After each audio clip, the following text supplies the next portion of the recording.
flashback. Right. Yeah, well, I still haven't had one from everybody still, so. okay. We got it, actually. Hey guys, Hi. how you doing? Nodding, thumbs up, all good signs. Please work. There we go. The projector has been randomly switching to magenta only today, so don't be bothered. It shouldn't affect readability at least. Let's see. One.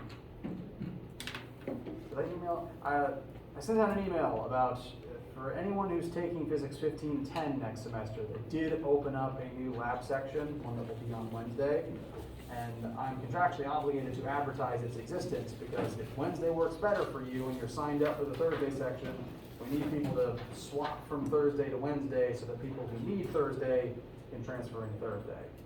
So there is now a Wednesday section of Physics 1510 lab next semester. Please do with that information what you will, and hopefully everyone will get situated where they need to go.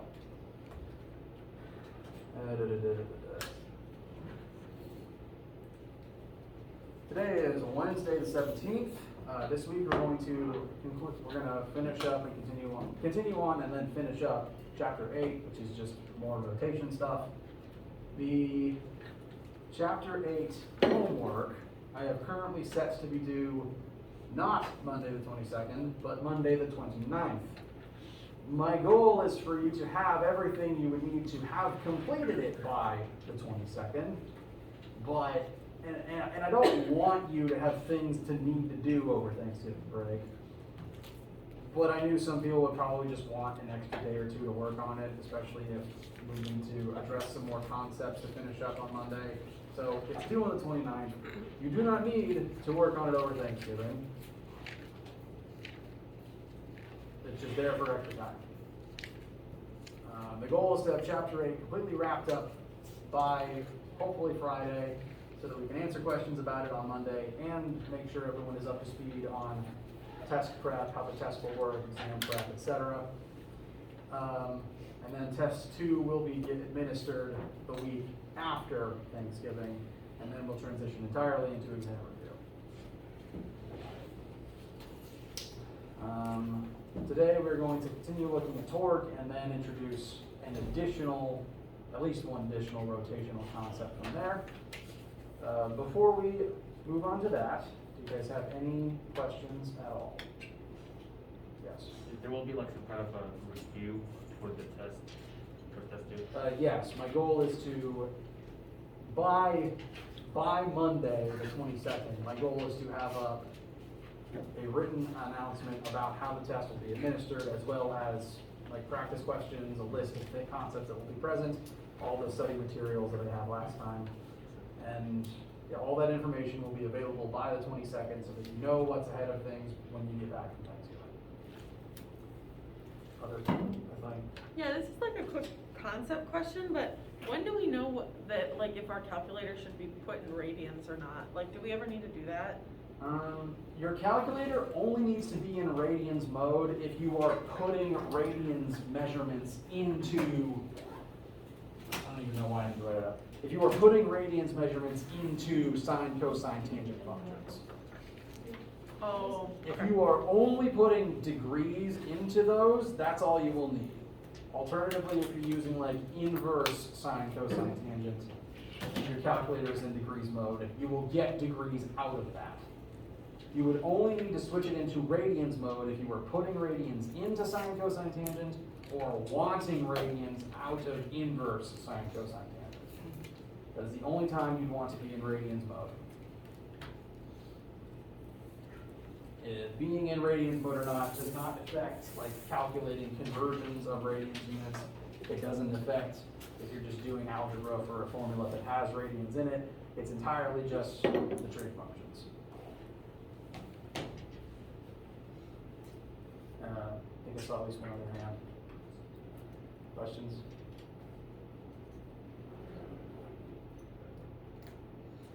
Okay. So, and again, please ask any questions at any time. Let us look at torque. That's the one. I'm jumping all over my slideshow today. Here we go. Let us look at torque. We mentioned this last time. It's already come up in lab if you've had lab this week. Torque is the angular counterpart of force. We examined the formula, did a little bit of preliminary math with it, and now we're going to apply it to a situation that might be slightly more relevant to some of you. I'm aware that I only teach non-physics majors, so if any of you have personally been wondering why you need physics to do what you do, and you might or might not be a bio major, let's look at an example of why. Because the human body is subject to the laws of physics. So let us examine the torque on your forearm. This is a vast oversimplification of the muscle structure in your forearm. I do not fully comprehend all the muscles in there, or what they're named, or where they attach, or what they exert forces on. This picture just informs me that the bicep exerts a force specifically on a point of your ulna such that it can create a torque in your ulna. And that's all the information we are going to be using for this particular case, but this should serve to point out to any of you who are bio inclined that there are torques in your body and understanding them is useful for medicine. So, this is a vast oversimplification of the human arm. We are examining the torques acting on it is labeled as the ulna. I am basing my knowledge today entirely on how things are labeled in this picture. I have no knowledge outside of what this picture tells me. When it comes to what bones and muscles are where or named what, I apologize. And there are currently two torques acting on the ulna. We're going to treat the ulna as a lever arm, which rotates here at the elbow joint, labeled as point O. And the two forces that are going to exert torque on this object today. One is the weight of this rather heavy shot put. This shot put is being held in the hand at a radius away from the elbow. The elbow is a point of rotation, so the force of gravity pulling down at this point is a perpendicular force to the radius of the ulna, or at least the radius of the mass of the shot put from the elbow. I suppose some of that is actually hand and not ulna. And that will create a torque. And the goal of that particular torque is to make the forearm spin out from under it so that the object can fall straight down. Because all of your joints are technically pivot points, and therefore there are torques that cause your limbs to rotate about those particular points. If the muscle was not there, the heavy object would simply cause the forearm to begin rotating out from under it, and then the object would fall. So that is one of the torques. There is, however, a second torque present. I know in real life there should probably be more muscles than just the bicep. But today we're just going to focus on the bicep and the force that it is going to apply to the forearm. So the bicep, which you will assume is made up of tendons and ligaments such that it has a tension in it, it is going to exert some amount of force in this direction, which is mostly perpendicular to the forearm itself. So the force mostly upwards from the bicep is perpendicular to the ulna itself. Therefore, it should exert some torque as well. So there's currently two torques on this forearm. They are both some force at some radius from the fulcrum itself. I find this neat. This might be a well duh statement to a few people, but note that the point where the bicep is connecting to the ulna is not at the elbow itself. It is some distance away from the elbow. This is very much intentional because your arm wouldn't work right if the muscle connected here. Do you know why it wouldn't work right if the muscle connected at the elbow itself? Doesn't like torque need to be some radius away? It very much does. You need to have a radius from the fulcrum to have any amount of torque. If the muscle connected right here, the radius from the elbow would be 0. So no matter how much force would be in the bicep, it could not generate any torque. It would be useless in this situation. Which is why, and I assume this is true for all of the muscles around joints, they root some distance away from the joint by necessity. So there are 2 torques currently present on this particular approximation of the human arm. And like how linear forces on an object need to add up to 0 for the object to remain stationary, all of the torques acting on an object have to add up to 0 for an object to remain stationary. There's 2 torques here that are fighting against each other, the bicep fighting against the torque from the shot put to try to hold the arm in place right now. And I'm going to put it to you guys, give you a couple of minutes to work on your own or amongst yourselves, to try to determine how much force would need to be in the bicep to actually hold this arm in place. Keep it in rotational equilibrium with the weight in the hand. There's 2 torques present. They have to add up to 0. Give you guys a few minutes to see if you can find some good answers on your own.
force. We want to know the force the bicep is exerting. Although, to get there, you will need to figure out, the torque the bicep generates. And from that torque, you can figure out the force the bicep generates. You're not gonna get a negative, right? It's possible you might get a negative answer. I'll explain why. I wouldn't worry about a negative answer yet. If you have a number, if anyone has a number, I would like to hear it. Maybe the 5.3, 8, All right.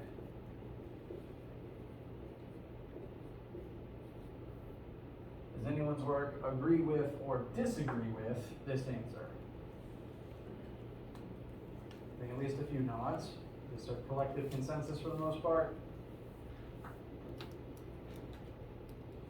All right.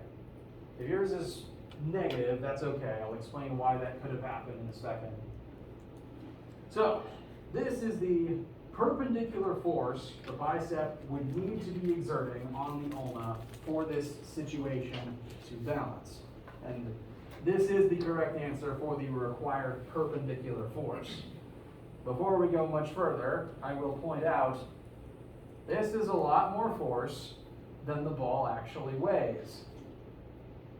If you've ever been involved in any sort of weight training or possibly just held a heavy object, is it a good idea to just hold it straight out from your arm at the side like this? No, it tends not to be very comfortable. It's not very easy either, and it might possibly lead to you dropping something on your foot. So, in real life, there are other muscles to help absorb and compensate for this force, I assume. This picture only shows me where the bicep lives, and I don't know any of the other names. But if in a worst case scenario, your bicep was the only muscle available to hold the arm up, this posture would put a tremendous amount of force on that arm. So, not recommended to hold things this way. Usually when people hold heavy objects, they either have someone help them, that's the main advisable thing, or you usually kind of lean back so that your body is absorbing more of the force and not just the couple muscle strands in your arm. So, worth keeping in mind, not a great idea to hold things this way. Two, let's look at where this number comes from. We know that there's two torques present that have to add up to 0, so we'll convert some of the torques into the two torques added together. We have the torque from the shot put plus the torque of the bicep. I keep forgetting that word today. And they must together add up to 0. Shot put, we know the force it's exerting and the radius, so let's go ahead and plug those numbers in. And for the bicep, we know its radius of application, and we want to know the perpendicular force that it is exerting. Now, if you got a negative answer, it comes from the fact that the force down from the shot put is in the opposite direction as the upward force from the bicep. If you plug in a positive 50 for the weight of the ball, you'll get a negative answer here, which entirely just means it's in the opposite direction as the weight of the ball. And that's important to note because the forces not only oppose each other, but the torques they generate oppose each other. The ball is trying to make the forearm swing clockwise, meanwhile your bicep is trying to make the arm swing counterclockwise. So the forces are in opposite directions and they generate opposite direction torques. So to best represent that, since the 50 points down, I do recommend keeping it negative like we usually would. Then this torque would be negative, this torque would be positive, and they should then add up to 0. Yes? Sorry, how did you say the ulna comes into play? The ulna is the lever arm. The ulna is the lever. It is the thing that will rotate because these forces are applied to it. And it's just pivoting around the elbow. Okay. So, yeah, it's the seesaw. The forearm is the seesaw here. Does that help? Yes. Okay. Thank you. Any other questions first? All right. This equation, if you work it out for perpendicular force, should give us this number. Does anyone disagree? All right. Great job, everyone. However, this is not the total force the bicep is exerting. There's a homework question like this, so I want to make sure to go ahead and point out something you should be aware of. Because of the way the bicep connects, the bicep is not pointing straight up. The bicep points this way at a slight angle. I'm under the impression most of your muscles operate this way. And because of that fact, this is only the vertical piece of the force in the bicep. It won't be a huge difference at just an 8-degree angle, but it's worth noting because there's other homework questions where the difference will be a lot bigger. So if I was to draw a different picture here, this 583.3 repeating is the vertical leg, whereas the bicep itself points slightly this way. This is not a scale drawing, but this will help exaggerate the difference.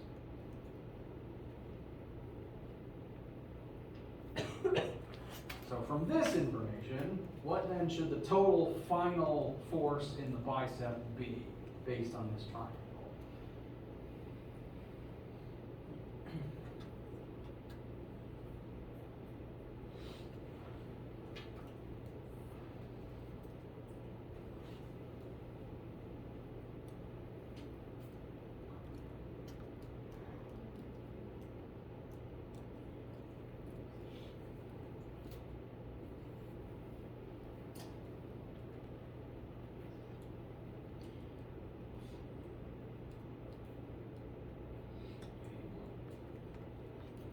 Again? I literally just didn't hear you, sorry.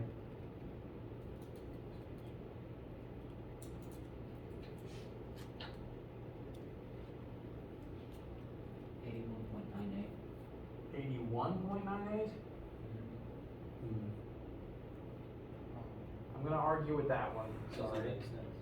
I got 589. 589, that's closer to what I'm expecting. Now those as two different answers make sense. I think that the 81 is this leg of the triangle. So you might have just done a minor trig misstep there. What I would recommend for the trig, we want the hypotenuse, we know this leg, that leg is adjacent to the 8 degrees. So that would be, sine would be the opposite leg of the hypotenuse, cosine would give us the adjacent. So I think if you use sine, you might have gotten the other number. Cosine of 8 degrees would be equal to adjacent 583.3 divided by the bicep force. So we should ultimately divide our previous answer by cosine of 8, and that should give us, if I'm remembering right, 589.1 newtons approximately, depending on how you round that last digit. So, in this case, not a huge difference, because it's a shallow angle. But there will be cases like on the homework where the angle is bigger and the difference will be more dramatic. It tends to be more dramatic the more your arm is extended. I assume that holding the ball like this would be even harder than holding it like this. Yes. What is safe to assume that all the torsion that is added together is of an equal to 0? Torque should all add up to 0 if the system is in equilibrium. If the whole point of the structure is to remain in place. If I were to glance over the homework real quick, because I assume you're asking about what questions would have that set up.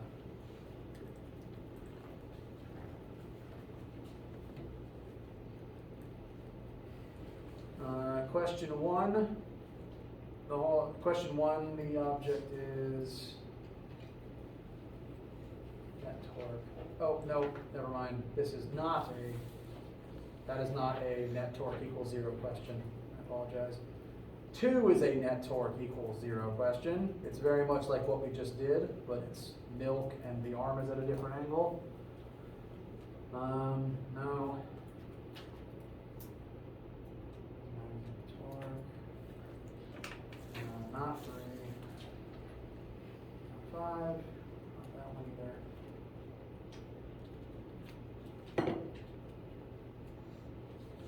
So on the homework, 2 is probably the only net torque equals 0, 1 that I can immediately see. There will be cases where the net torque doesn't equal 0, and those will be cases where the object is angularly accelerating as a result of the torque. So if it's, let me actually slide it back up.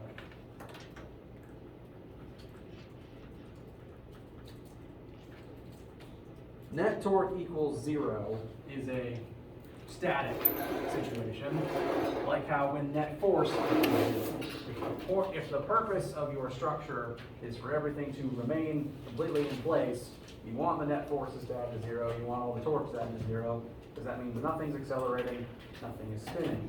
If you're building a building, you don't want things to accelerate and spin, because then they fall. There are lots of cases, though, where net force isn't equal to 0 and where net torque isn't equal to 0. Those are dynamic situations where they will cause acceleration, and that's what we're going to look at next. So, any questions about this as a starting point or about the problem we just did?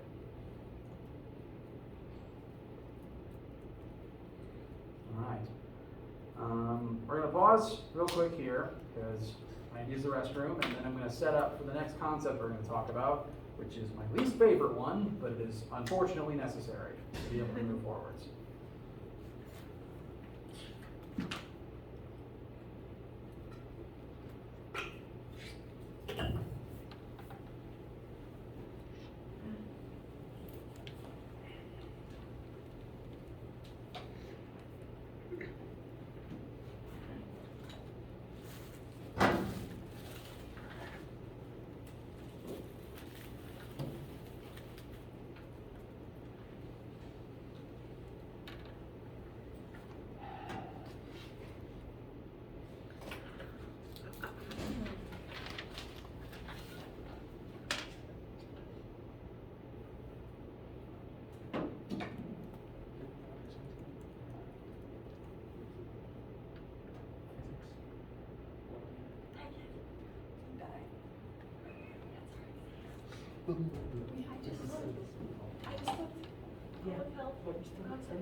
Yeah, I know, I need to. It's fine.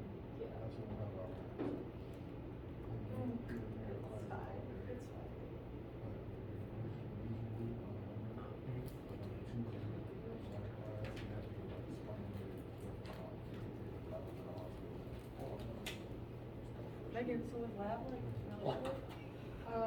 Yeah, it takes like the actual office, so 15 minutes, but to do it all, it's still less than 6 Really? Yeah, because, well, maybe I was there to like figure it out, ask her questions. Sure. You have to take the whole I think set class of the actual office secretary, she just like told us about it. Like some of the stuff, I was They're trying to trying get to someone video class to do for the summer. Long time. get in there, it's like the actual process, like I did that with too. But like you have to go back to. Oh, okay. Wow. Like, you have to go in there today, I guess. Look at it.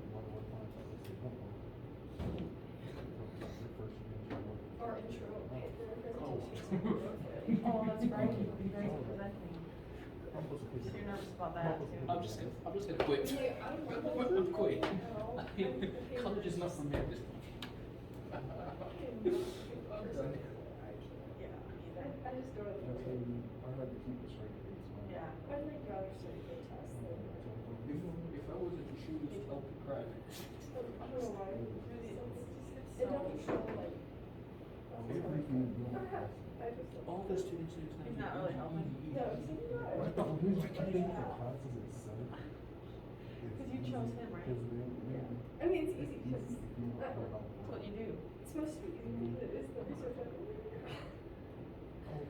He'll be okay. Hmm? Plus, Dr. Swain doesn't know a lot about it, so she can't really, Right. unless she does. No, I'm. People know it's close to the college, so you only need to walk, not to drive. To commute. But this like also makes me getting pushed back. Comes with Because I different want to parts. test I'm something. supposed to take that. I know. Thanksgiving. No matter what, we're screwed. Typing away. Yeah.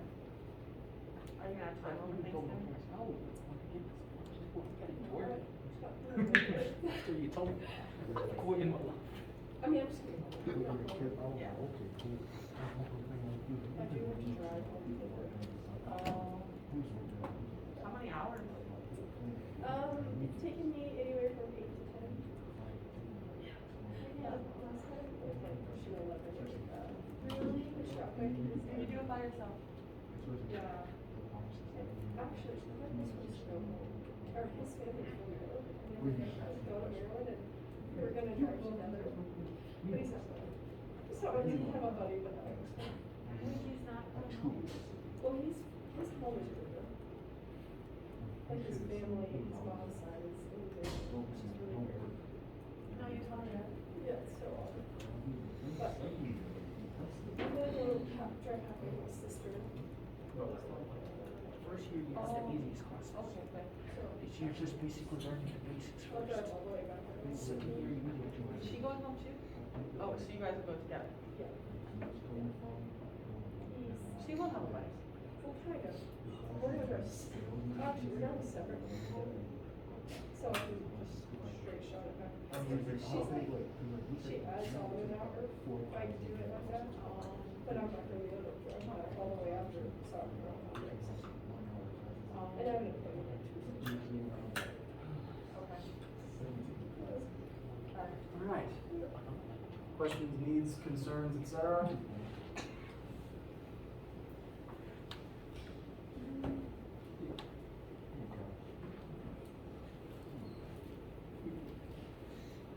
Just a sec.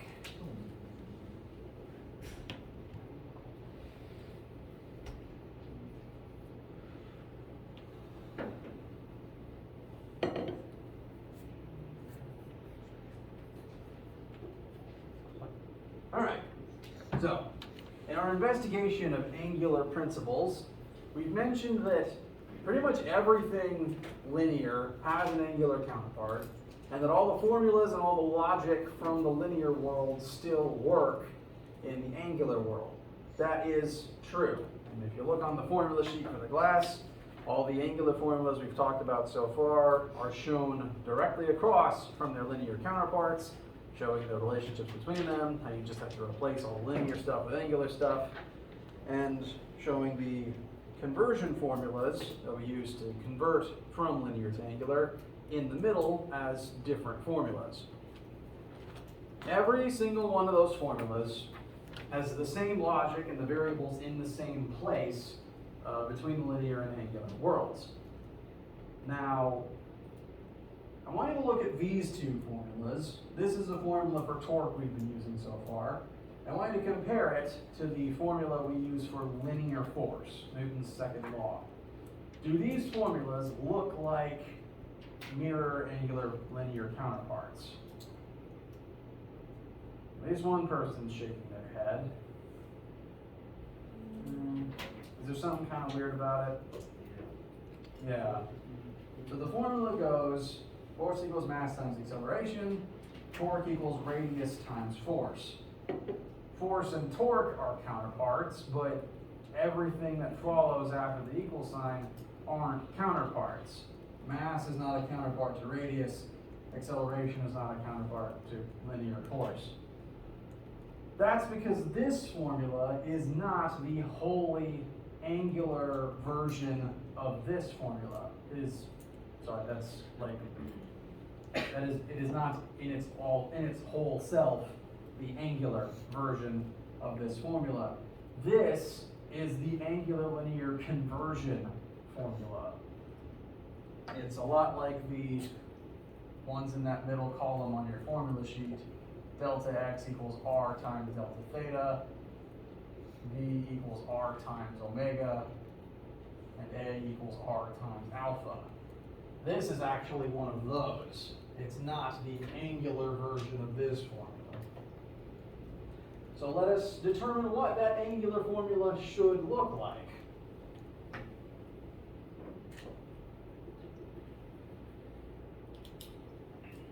So, we literally just want to take the old linear version, rip out the linear stuff, and replace it with angular counterparts. Angular counterpart to force is torque. So the formula should begin with torque equals something.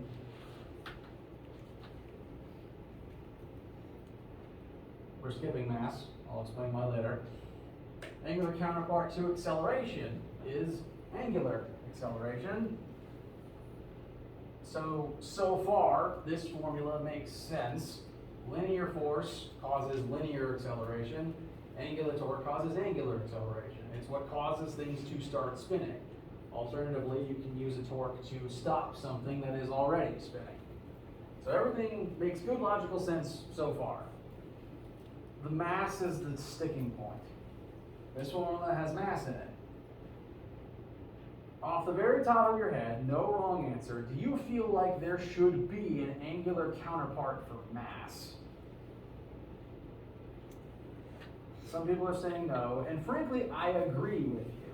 Mass isn't a vector, so all the other vectors have angular counterparts, but time isn't a vector, it doesn't have an angular counterpart, so why should mass have to have an angular counterpart? And frustratingly, it does have one, and it's my least favorite one, because it's the worst one to have to calculate, in my personal opinion. Maybe I just don't like that I have to bother calculating it. I'd rather the world, I think, work where you could just use m instead. Tragically though, the angular counterpart to mass is called moment of inertia.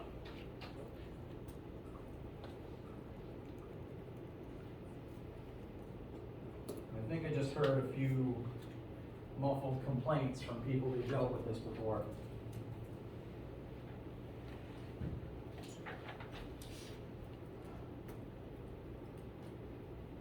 Now, again, I dislike that this concept needs to exist, because I don't really see, it makes life a lot harder, frankly, because it'd be nicer to just be able to use mass. But regardless, these two formulas are the angular counterparts of one another. We do have to convert mass into an angular form. And tragically, it's not as straightforward as using the same tightest conversions we've already used. It has its own unique rules. These two formulas, whereas if all the forces add up to 0, that refers to a static system, these two formulas refer to dynamic systems. So it's dynamic if it's linearly accelerating, it's dynamic if it's angularly accelerating. And a plane is a pretty good example of both, actually, because there's lots of different forces acting on this particular object. Some make it move forwards, some cause it to turn. Usually to turn a plane, you have to tilt it to one side or the other, and that actually causes it to turn. So there's lots of forces acting in lots of different directions, causing both linear and angular motion on this particular object. So dynamics, worth labeling it as such. And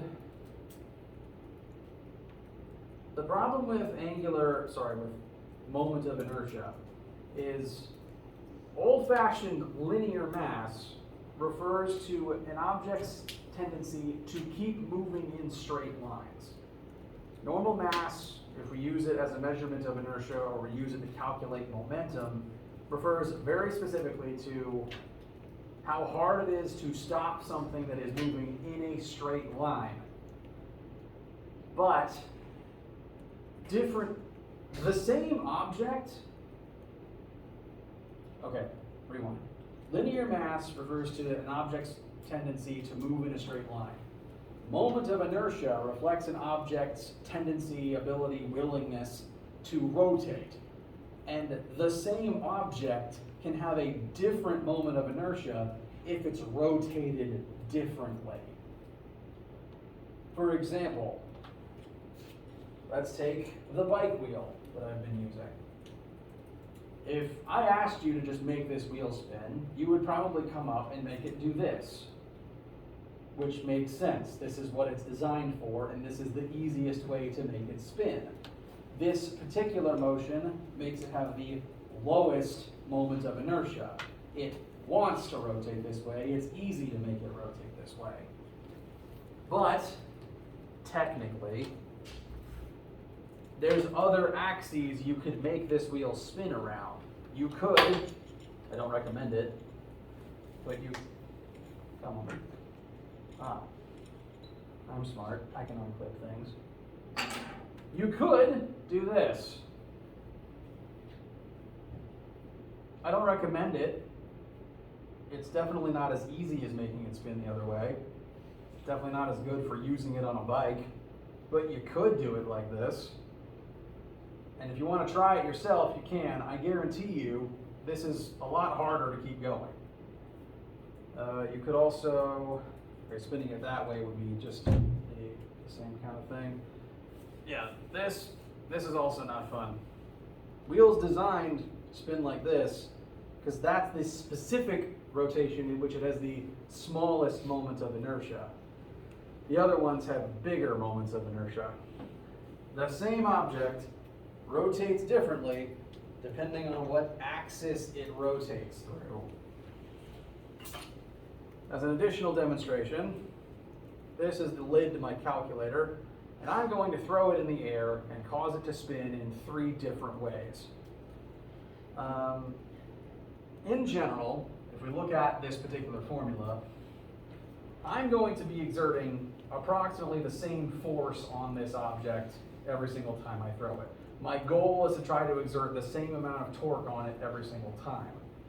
If I exert constant torque, but the moment of inertia changes, then the angular acceleration should also change. Meaning that if the moment of inertia is smaller, it should accelerate more and spin at a higher speed. If the moment of inertia is bigger, it would accelerate at a lower speed and spin at a lower speed if I keep torque constant. So I'm going to try to exert a constant force and a constant torque on this lid as I throw it about various axes. We'll just assume it's a solid rectangle for simplicity's sake. And I'm going to make it spin about this axis, and lastly about this axis. And I want you to keep an eye on it and try to keep a gauge in your head of what speed at which it is rotating each time, at least relative to each other. So first, like this.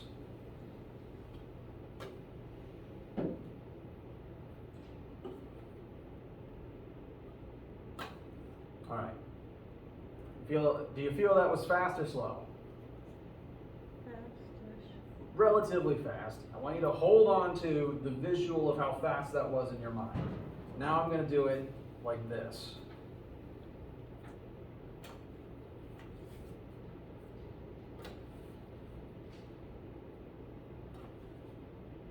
This is the first lecture where I haven't dropped it yet. That won't continue. Was that, in your just quick mind's eye, faster or slower? Slower. Slower. Visibly slower. I'm trying my best to exert the same force and the same torque to my ability, and yet, because spinning it this way, there we go, just natively has a higher moment of inertia, it's going to spin slower regardless. And the final nail in the coffin will come when I do it like this. So I want you to pay close attention to how it's moving this time.